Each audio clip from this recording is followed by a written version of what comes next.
Você não tem inimigos. Todos nós somos responsáveis pelas nossas próprias escolhas e a busca pelo poder é uma ilusão.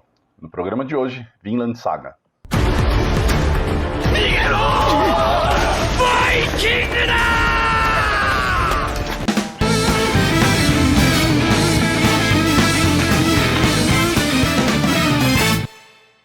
Criado por Makoto Yukimura, que, não satisfeito de ter escrito uma das melhores ficções científicas dos últimos anos, Planetes, que inclusive tem programa aqui no Formiga, só dá uma olhadinha aqui nesse card, ele também resolveu criar uma das melhores ficções históricas, um dos melhores épicos desses últimos tempos, que é Vinland Saga.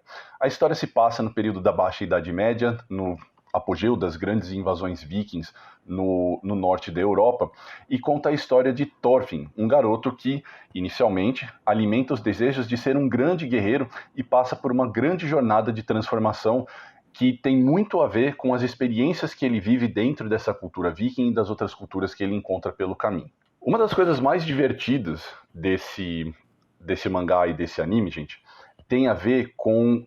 E aqui eu vou deixar bastante claro, tá? Eu tô no plano da especulação, isso aqui é uma interpretação muito minha do que eu vi na primeira e na segunda temporada do anime, do que eu li em alguns dos volumes do mangá, mas o fato de ser um mangá de vikings escrito por um japonês faz com que seja possível perceber muitas influências da filosofia budista nessa história. E para mim isso não é acidental, isso é deliberado. O Yukimura provavelmente usa muito de conhecimento que ele tem inato, talvez muito de pesquisa também, sobre budismo, e ele aplica isso em um contexto histórico e uma cultura que são quase que universalmente conhecidos pelas suas práticas de guerra e pela sua violência. E isso cria uma idiosincrasia que, na verdade, faz muito sentido, no fim das contas. E quando eu falo de filosofia budista, aqui eu não falo de algo abstrato ou excessivamente abrangente, tá, gente? Então, nesse vídeo, eu separei para vocês 3 conceitos do budismo e das filosofias orientais que podem muito bem explicar o que está acontecendo com Thorfinn e explicar a sua jornada de transformação.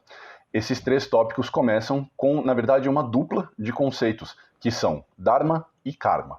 Logo no início do anime, gente, uma das cenas mais icônicas é quando o pai do Thorfinn pega uma lâmina que ele apontava para ele, dizendo: eu quero destruir os nossos inimigos, e ele olha para o filho e diz: você não tem inimigos.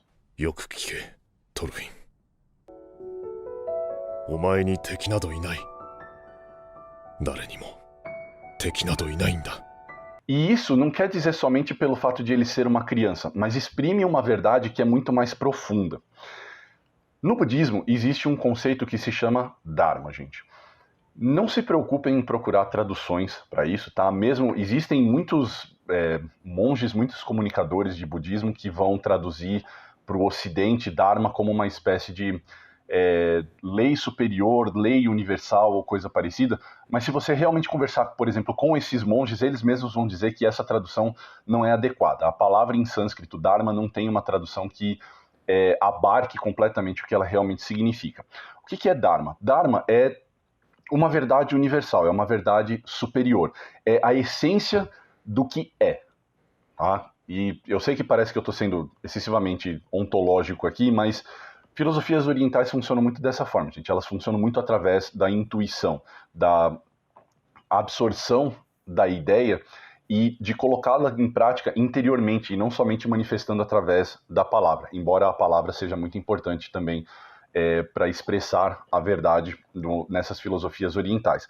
Portanto, Dharma significa uma lei superior, uma lei total. O que é essa lei? É a lei de como todas as coisas deveriam ser. Existe uma ordem para o universo, existe uma ordem para todas as coisas.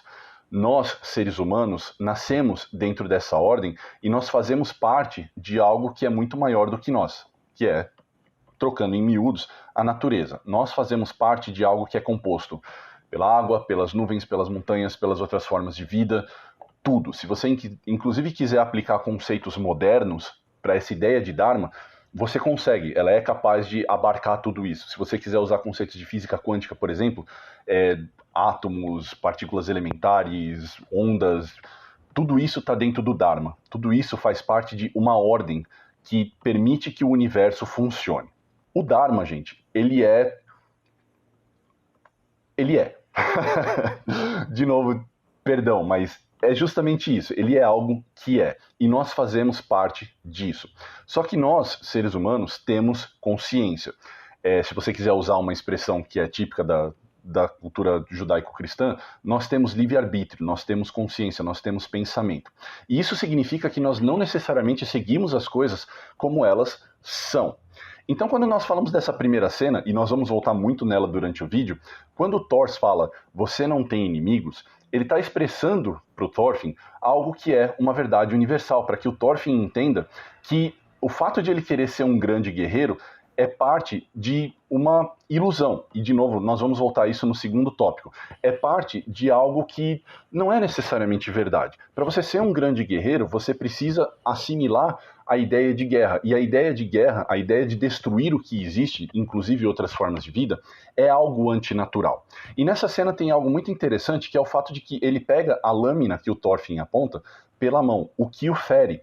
E isso significa, isso tem um significado mais profundo, já nesse início, que mostra para o Thorfinn que se você pratica a violência, se você vai contra a lei universal, você imediatamente já está destruindo não só aquilo que você quer destruir, mas inclusive coisas que você não gostaria de destruir.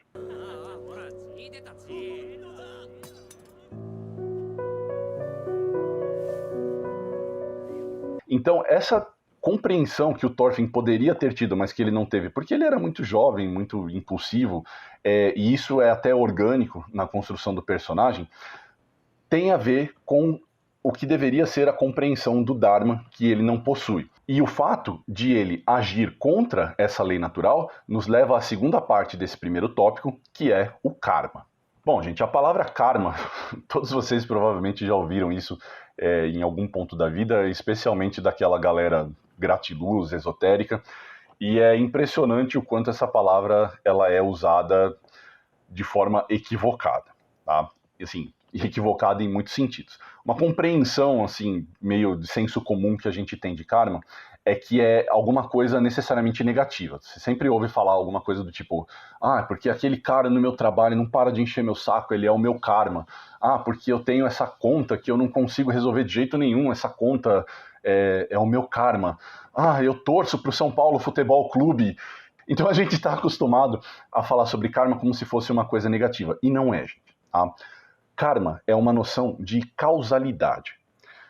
E muita gente, ainda no tópico de compreensões equivocadas, fala do karma como uma relação de ação e reação.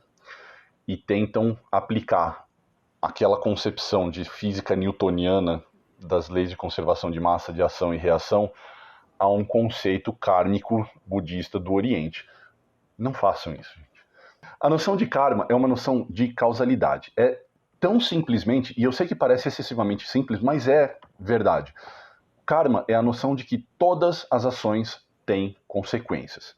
Sejam elas ações em pensamento, sejam elas ações na prática. Se você realiza uma ação, essa ação vai ter uma consequência.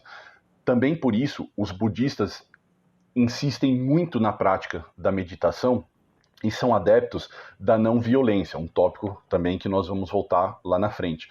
Porque eles entendem que se você age de uma determinada forma, por exemplo, uma forma violenta, você vai gerar uma série de consequências, uma série de efeitos, como se fosse, usando aquela clássica alegoria, como se fosse uma pedrinha jogada num lago parado, você vai criar uma série de ações que vão reverberar de forma violenta. Toda vez que você tem um pensamento violento, você cria a ideia de que tudo é violência, e você se torna apegado àquilo, e todas as suas ações passam a ser violentas, e as pessoas que estão ao seu redor reconhecem você como uma pessoa de pensamentos ou de ações violentas, e elas reagem, porque é um instinto de muitas pessoas, que muitas vezes também não têm essa consciência do karma desenvolvida, e elas reagem de forma violenta contra você, porque você pensa e age de forma violenta. Toda a trajetória do Thorfinn, desde o início do anime, é uma trajetória kármica. Ele quer ser um grande guerreiro, porque ele não entende o que isso significa. O pai dele está envolvido em questões de guerra, porque, de novo, as escolhas de outras pessoas reverberam na vida dele e ele acaba morto por isso, Thorfinn decide por uma jornada de vingança, que é uma atitude, é uma escolha violenta, e tudo termina de forma violenta, porque sempre são feitas escolhas violentas. Então, isso é o karma, tá, gente? E isso ajuda a explicar muito do Thorfinn na primeira temporada e ajuda a explicar muito do Thorfinn na segunda temporada. A partir do momento em que ele entende que uma vida de violência tem consequências violentas, ele passa a entender que abrir mão dessa violência é não só o melhor caminho para viver uma vida de paz e prosperidade, como é o único caminho. E uma das coisas mais interessantes dessa segunda temporada é o fato de que isso não é uma virada de chavinha inconsequente, do tipo, agora que eu entendi que a violência faz isso com todas as pessoas, então eu decidi ser pacífico. Porque o evento que faz com que ele abandone a sua jornada de violência é um evento muito violento, que é a morte do Askeladd. Askeladd, no início do anime, é o cara que mata o pai dele e promove a jura de vingança do Thorfinn. E o Thorfinn, inclusive, cria ali o que pode ser considerado meio que uma síndrome de Estocolmo com o Askeladd, porque o Askeladd vira uma referência para ele, e o Askeladd é uma referência violenta. E quando o Askeladd morre, e não é pelas mãos do Thorfinn, aquela jornada de vingança dele é interrompida de forma abrupta. E o Thorfinn não tem onde depositar aquele ímpeto violento que ele tinha depositado sobre esse personagem, sobre o Askeladd, para realizar a sua jornada de vingança. E quando nós estamos na segunda temporada, nós vemos um personagem que é profundamente atormentado pelos seus pensamentos violentos e pelas suas ações violentas, que não tem para onde reverberar e se voltam contra ele mesmo. Então, não é simplesmente uma virada de chavinha. As ações violentas, o karma do Thorfinn provoca uma profunda quebra de paradigma que inclusive quase o destrói. Então é bastante interessante ver como o autor Yukimura ele constrói o Thorfinn, porque essa jornada que começa violenta e vai em direção à consciência da paz, ela não é simplesmente uma sucessão de eventos pelos quais o Thorfinn passa aleatoriamente. Não, passa muito pela compreensão de que aquilo no qual ele foi criado, toda aquela cultura de guerra e de violência na qual ele foi criado, no fundo, era tão somente uma ilusão. O que nos leva ao nosso segundo tópico, Maia. Seu desgraçado! Por acaso tem ideia do que fez? Você acabou de matar um rei! Maia, gente, ou Maya, se tem alguém aí fora que fala sânscrito, por favor, me corrija. Maia significa algo, de novo, veja que surpresa, complicado e de difícil tradução. Muitas pessoas no Ocidente traduzem Maia ou Maya, vamos chamar de Maia, como ilusão. Né? Eu tive um professor que tinha uma descrição interessante, é o véu das ilusões que recobre o mundo. O mundo aqui, samsara, o ciclo das coisas que existem. O que é esse véu de ilusão, gente? É tudo aquilo que existe no mundo que nos impede de atingir a iluminação, que nos impede de compreender o que o Dharma, aquele conceito que nós acabamos de mencionar, realmente é. A ilusão, gente, ela não é, na verdade, uma coisa que é irreal, tá? Isso não tem a ver, por exemplo, muito com um conceito talvez ocidental, até platônico, de algo que é transcendente, irreal ou algo assim. Ela tem a ver com a percepção da realidade do mundo, da impermanência das coisas e de que tudo existe dentro de um ciclo de progresso. Algo que você pode relacionar com Maia, por exemplo, gente, imagine uma seguinte situação. Imagine que você tem um colar de ouro, um anel de ouro e, sei lá, uma tiara de ouro. Todos eles têm uma forma, todos eles têm uma aparência, são objetos. Você não confunde, por exemplo, um colar com um anel com uma tiara. Mas todos eles são feitos de ouro. O que significa que o ouro em si é a essência, aquilo ali é o que o compõe. Enquanto a forma, uma joia, uma tiara, um colar, o ornamento, é maia, é a ilusão. Você pode achar que aquilo é algo diferente do que você está vendo ao seu lado. Você pode colocar uma joia e um colar e achar que aquilo são coisas diferentes. Mas, na verdade, a essência delas, o ouro, está ali. Você pode perceber aquilo se você não somente observar a forma. Isso é colocado de uma maneira bem aristotélica, tá, gente? Que eu sei que é complicado, mas é difícil às vezes explicar de forma ocidental. E eu não estou falando isso de forma condescendente, tá? É difícil às vezes até para mim entender como isso funciona. Mas isso é Maya, é o véu das ilusões. No livro Siddhartha, do Hermann Hesse, tem uma passagem muito bacana de quando o Buda, né, de quando o Gautama, ele tá com uma mulher que era tipo, uma famosa concubina que, assim, fazia que todos se apaixonassem por ela porque ela era extremamente bela. Ele descreve muito sobre Maya falando sobre aquela mulher, porque a beleza dela era incrível, mas para o pensamento budista, a beleza física de uma pessoa é Maya, porque aquilo é impermanente. Da mesma forma que o ouro daquela joia pode ser moldado e transformado em outra coisa, como por exemplo um colar ou uma tiara, a beleza de uma pessoa também se vai. Então aquilo é uma grande ilusão. E por que nós estamos falando de ilusão relacionado a Vinland Saga? Porque Vinland Saga, toda a história, toda a trajetória política que existe ali, em particular a do rei Canuto, que é o grande... ele não chega a ser um antagonista, mas ele é a grande contraparte do Thorfinn na história. Toda a trajetória dele tem a ver com disputas políticas. Tem a ver com a ideia construída, de novo, é outro personagem extremamente bem construído, tem a ver com a ideia de que o seu pai entendia que a violência, a conquista, era a única maneira de exercer poder. E o que é, de novo, voltando a algo que nós falamos no início, o Will Kimura, ele pega um período histórico que é bem interessante, porque a Baixa Idade Média é um período de extrema fragmentação política na Europa. Né? Depois da queda do Império Romano do Ocidente, quem permaneceu acordado nas aulas de história, a gente sabe que todos aqueles reinos, todo aquele território foi fragmentado em diversos pequenos feudos, diversos pequenos reinos que muitas vezes disputavam poder entre si. Os vikings do norte da Europa também fazem parte desse contexto. Quando eles invadem a Inglaterra, e isso é mostrado no anime, eles encontram diversos pequenos reinos que muitas vezes não têm condições de resistir ao avanço dos vikings justamente porque eles são fragmentados. E essa ideia de nós e eles, eu e os outros, tem muito a ver com uma parte da filosofia budista que fala da ilusão da separação. Por que isso é uma ilusão, gente? Porque o budismo propõe a ideia de que todos os seres, tudo que existe é interconectado e interdependente. Todos nós dependemos de todas as coisas para existir. E isso vale tanto num sentido mais primal, no sentido de que sem árvores a gente não tem oxigênio para respirar. Sem abelhas a gente não tem plantas para poder comer. Sem a vida animal nós não temos alimento.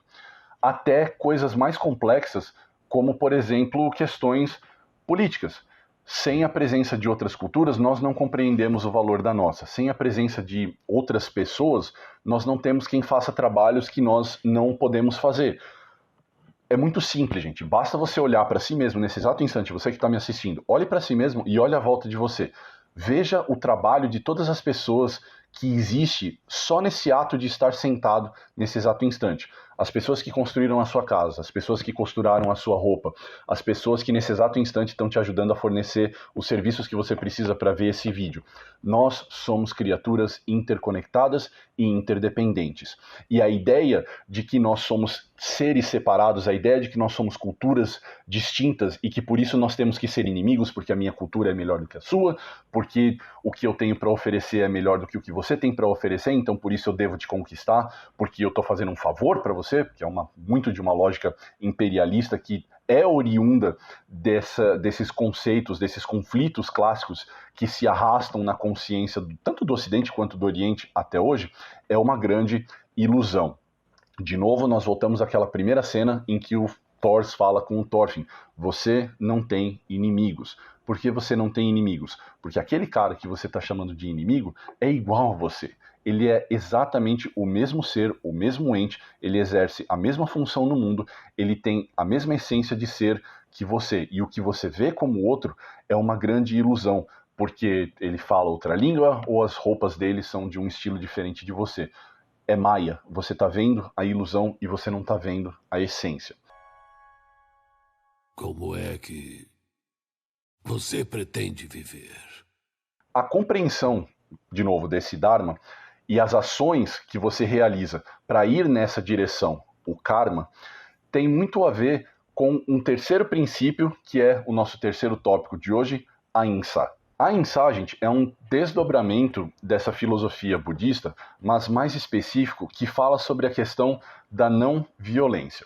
Agora que nós já entendemos o que é Dharma, Karma e Maya, nós podemos entender por que um budista age de forma não violenta. Um budista age de forma não violenta porque existe uma verdade universal.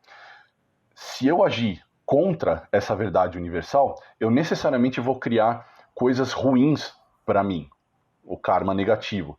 E muito do que induz uma pessoa a agir de forma violenta, de forma negativa, é a ilusão de que os outros são outros, de que eu sou eu e de, principalmente, eu sou mais importante do que os outros, ou eu sou mais forte do que os outros, que é um tema recorrente para o que a gente vê dessa cultura viking desde o início, né? Tem alguns personagens que são, inclusive, apaixonados pela violência, como o Thorkel, como o filho mais velho da Fazenda Kettil, que agora me fugiu o nome, mas são aqueles vikings clássicos que são os caras apaixonados pela violência, mas que são colocados dentro de uma perspectiva crítica por conta do ponto de vista do Thorfinn, do que a violência realmente significa, do que ela realmente provoca. Por exemplo, no Bhagavad Gita, famoso texto sânscrito que fala sobre a vida do Siddhartha Gautama, o Buda, como nós conhecemos, existe um momento em que ele fala contra a matança de animais.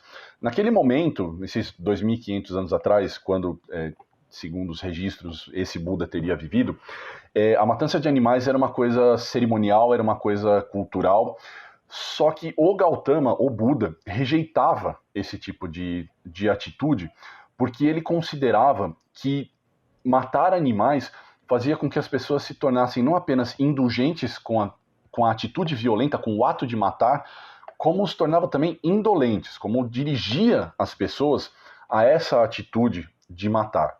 No momento em que o Thorfinn ele decide não agir de forma violenta, isso não significa que a violência não existe mais ao redor dele. Muito pelo contrário. Assim, devido às ações do rei Canuto, agora rei, né, na segunda temporada ele se torna rei, existe uma escalada de violência e mesmo que o Thorfinn ele acredite que o microcosmo em que ele vive ali na Fazenda Kettil, que é, voltando ao tópico anterior, um microcosmo bastante interessante, porque ele fala muito sobre a questão da interconectividade e da interdependência.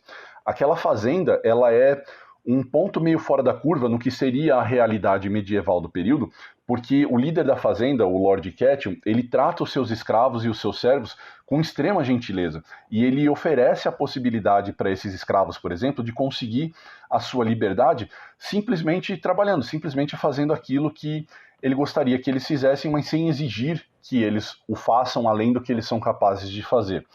E nesse microcosmo, as pessoas são substancialmente mais felizes e mais tranquilas do que no resto do mundo que vai sendo mostrado. Não que ali não exista violência, tá, gente? Existem outros personagens, existe um personagem interessantíssimo que é o Cobra, por exemplo, que é uma espécie de... é o grande leão de chácara local, que é uma pessoa muito parecida com o Thorfinn, de muitas formas, porque ele conhece a violência, ele sabe aplicar a violência, mas ele não tem nenhum apego a ela. E exatamente por isso ele é tão eficiente no que ele faz, porque o fato de ele ser muito bom em combate, mas o fato de ele não ser apegado a isso, faz com que a fazenda viva numa relativa paz durante todo o tempo que é possível. Mas, eventualmente, essa violência chega até eles. Não é possível escapar disso.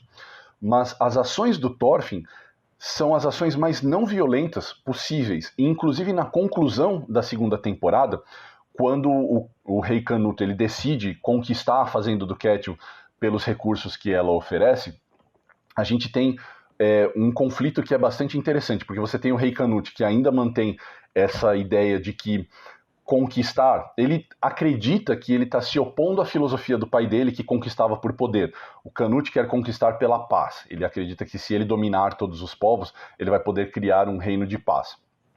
O Thorfinn entende que isso não é possível, mas ambos sabem que entender que a violência existe é o único caminho para que ambos possam tomar a sua atitude. E na conclusão da segunda temporada, o que a gente vê é a atitude não violenta do Thorfinn, mas consciente de que a violência existe, dissuadindo o rei Canute de que a consciência de que a violência existe, então nós temos que usá-la, é o melhor caminho. No Karatê, existe essa frase, esse conselho dos 20 do Sensei Funakoshi, chamado Karate ni Sentenashi. E durante muito tempo, eu ouvi que a tradução dessa frase, a melhor tradução para essa frase é: no Karatê não existe ofensiva, no Karatê não existe ataque. Só que esse meu professor hoje, o Sensei Oshiro, ele é japonês. E ele tem uma tradução que, a primeira vez que eu ouvi, eu fiquei meio chocado. Porque, enfim, eu comecei a treinar com ele depois que eu já tinha começado a assistir Vinland Saga, e eu acho muito difícil que um senhor japonês de quase 80 anos tenha interesse em animes de vikings, e por isso essa coincidência me chocou um pouco, porque ele não traduz karatê como karatê não, ou karatê ni sentenashi como karatê não existe ataque, como karatê não existe ofensiva. Ele traduz da seguinte forma: o punho vazio não carrega inimigos. Karatê ni sentenashi. E isso é incrível, porque tem muito a ver com o que o Makoto Yukimura está falando em Vinland Saga e tem muito a ver com o que as artes marciais ensinam hoje. O que as artes marciais ensinam hoje? Exatamente a ideia de que a violência existe, gente. E a maneira de se proteger da violência é domando a violência que existe em nós.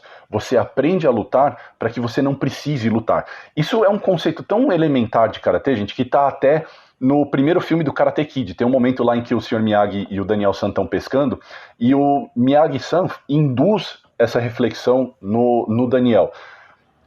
Você aprende a lutar para que você não precise lutar. Você aprende a reconhecer o perigo, o potencial da violência, e você aprende a como usá-la da maneira mais eficiente para dissuadir uma situação violenta da forma menos violenta possível. E a gente vê isso muito durante a segunda temporada do Vinland Saga, em dois momentos em particular, como, por exemplo, Thorfinn passa toda a temporada dizendo: eu não vou mais lutar.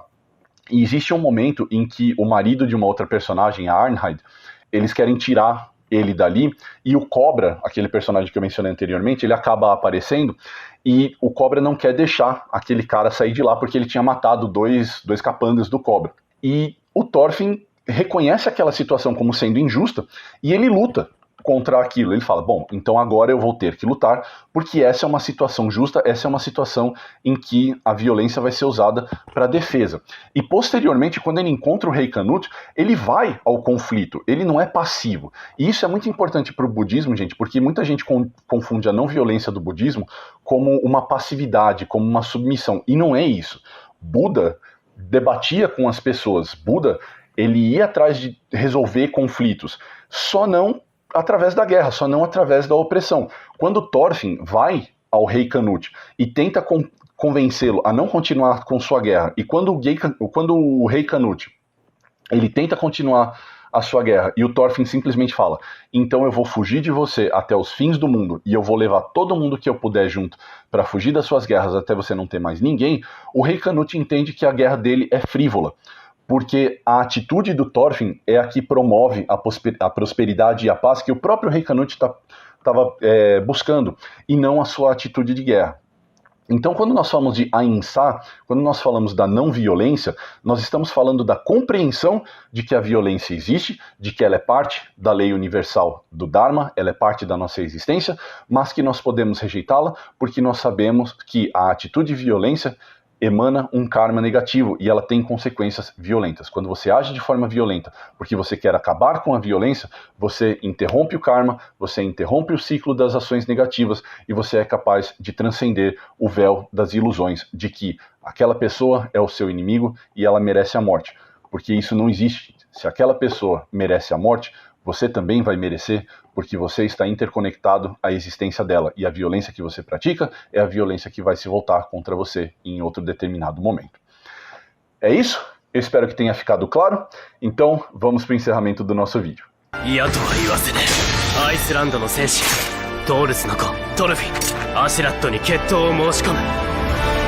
É isso aí, pessoal. Esse foi o nosso vídeo sobre a filosofia budista em Vinland Saga. Gostou? Deixa aí a sua curtida, e se você ainda não é inscrito no canal, inscreva-se e ative o sininho para receber uma notificação toda vez que um vídeo novo for ao ar.